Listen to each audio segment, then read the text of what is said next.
Баланың қорқуы, жылауы, қызғануы қалыпты жағдай.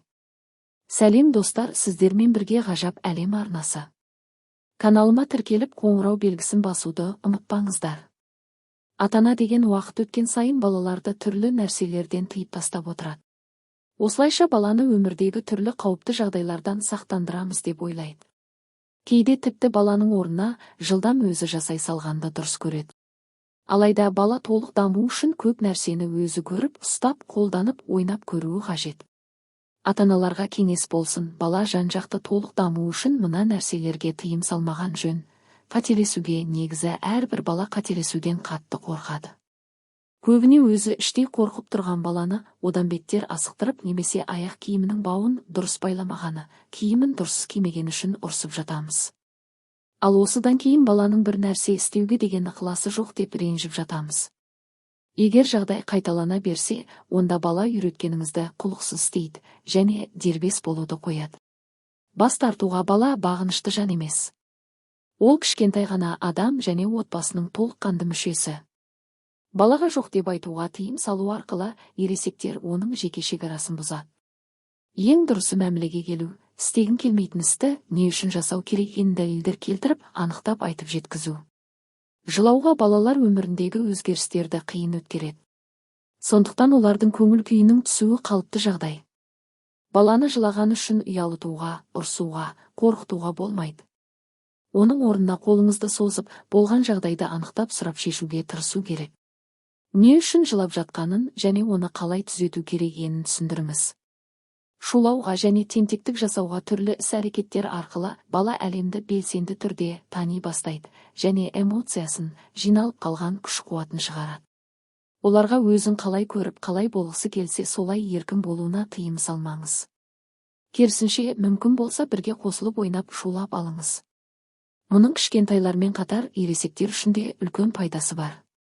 Таңдау жасауға ата-аналар көбіне өз таңдауларын балаға таңып қоюға тырысады. Менің балам, оған ненің дұрыс екенін өзім жақсы білем деп ойлайды. Әрине, мұны жақсы ниетпен істейміз, бірақ баланы солай төмендетіп тұрғанымызды білмейміз. Сондықтан көбіне мұндай жағдай баланың қарсылығына немесе қалағанымызға қарсы нәтиже шығады. Баланың қалауын біліп, өзіне таңдау жасауға тыйым салмаған дұрыс. Қорқуға кішкентай балалар танымайтын туысқаннан, дәрігерден, жан-жануарлардан қорқуы мүмкін. Қорқу бұл қалыпты екенін және қандай жағдайда қорықпау керек екенін балаға түсіндірген жөн. Сондай-ақ қорқу жайлы айтып түсіндіргенде міндетті түрде балаңызды құшақтаңыз. Әрдайым жанында екеніңізді сезінсін. Ашулануға және қызғануға бала да ересектер секілді адам. Олар да тура үлкендер секілді қызғану, ашулану секілді жағымсыз эмоцияларды сезінеді. Ата-ана баланың ерік-жігері толық қатаймағанын ескере отырып, оның өз-өзін ұстай алмай, өзін бақылау қиынға соғатынын ұмытпағаны дұрыс.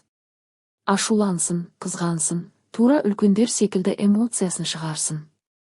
Өзінің құпияларының болуына бала өскен сайын оған көбірек жеке кеңістік қажет.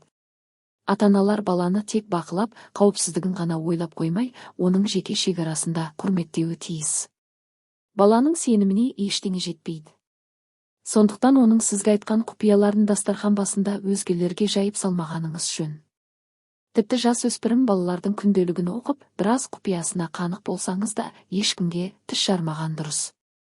Сараңдық танытуға балалар ересектер секілді өз заттарына иелік етуге ерікті. Сондықтан егер өзінің затын бергісі келмесе, ол үшін ұрсудың, ұялтудың қажеті жоқ. Мүмкін бұл мүлде сараңдық емес, жай ғана есеп, үнемшілдік болар. Сонымен бірге бала қанша жаста болса да көрдің ба, сенің сараңдығыңа бәрі күліп жатыр деген секілді сөздерді мүлде айтуға болмайды. Жеке пікірін айтуға баланың кішкентай болғанымен жеке тұлға екенін ұмытпаған жөн.